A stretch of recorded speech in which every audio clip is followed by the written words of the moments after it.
मुंबईमध्ये आज मुस्लिम बांधवांनी ईद ए मिलाद साजरा केलेला आहे। मुंबईच्या भायखळा परिसरामध्ये असलेल्या खलिफत हाऊस इथं आज ऑल इंडिया खलिफत कमिटीच्या वतीनं ईद ए मिलाद साजरा करण्यात आला। त्यावेळेला नेते रईस शेख, अमीन पटेल, नवाब मलिक आणि इतरही नेते मोठ्या संख्येनं उपस्थित होते। मुस्लिम बांधव उपस्थित होते। मंत्री छगन भुजबळ यांना सुद्धा यावेळेला आमंत्रित करण्यात आलेलं होतं।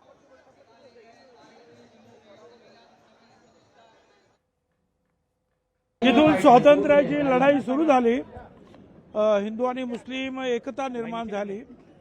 1919 सालामध्ये हे निर्माण झालं, अली बंधूंनी केलं आणि महात्मा गांधींनी पूर्ण त्याच्याबरोबर ते सहयोगी झाले होते।